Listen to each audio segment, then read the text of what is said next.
My name is Grace Bischof. I'm a third-year PhD student in the Physics and Astronomy department here at York. My research broadly involves looking at the spatial and the temporal evolution of dust in Gale Crater on Mars, and that's where the Curiosity Rover explores on Mars. I describe it to people by talking about dust as an abundant aerosol in the Martian atmosphere. So it's everywhere, and it impacts the atmosphere, it impacts heating, the temperature, the climate. And what people mostly know it for is producing global dust storms on Mars. And so this research looks at characterizing the dust in Gale Crater because current studies are missing key insights into the way it behaves on shorter timescales, as well as geographically. We don't have a lot of information about how it varies around the crater and how it varies over time.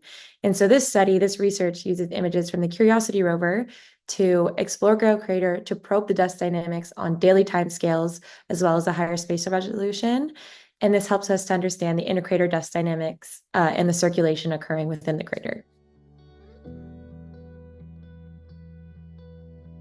There's two answers to this question. Personally, I've always had a deep love for space, so getting to do research about the atmosphere of another planet is something that is really exciting to me and drives me daily.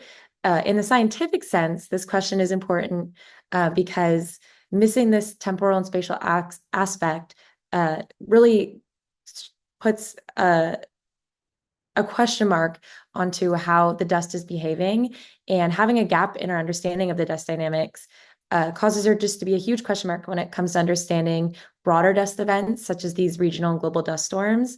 Those phenomena are not well known. They're poorly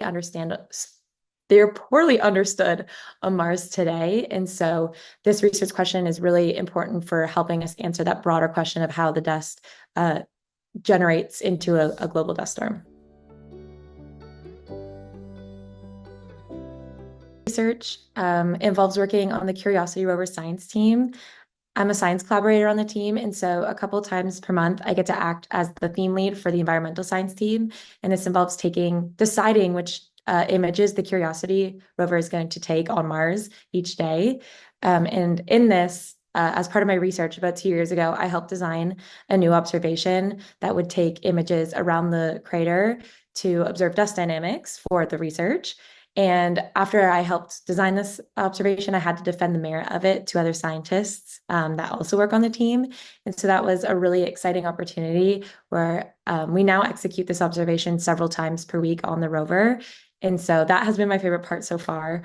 Also, the Martian atmospheric community is just really open and collaborative and really an inviting community. And so I think these are the things that make this research so exciting.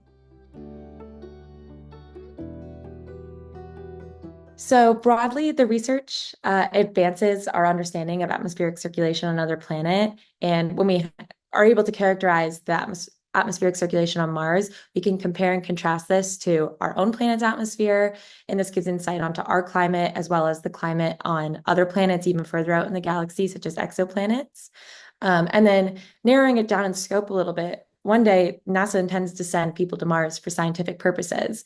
The robots do really amazing things on Mars, but people can do even more things. So we really need to understand what is happening in the atmosphere of Mars to safely land people on the surface, because they have to go through the atmosphere to get there. As well as once they're on the surface, we need to know that a global dust storm is not going to start and interrupt their work. And so this research would help, since it helps understand global dust storms further. In the future, it could help ensure that these missions are carried out safely. One of the aspects that I'm working on right now is validating a radiative transfer model that we have in our lab. So a radiative transfer model simulates light through an atmosphere.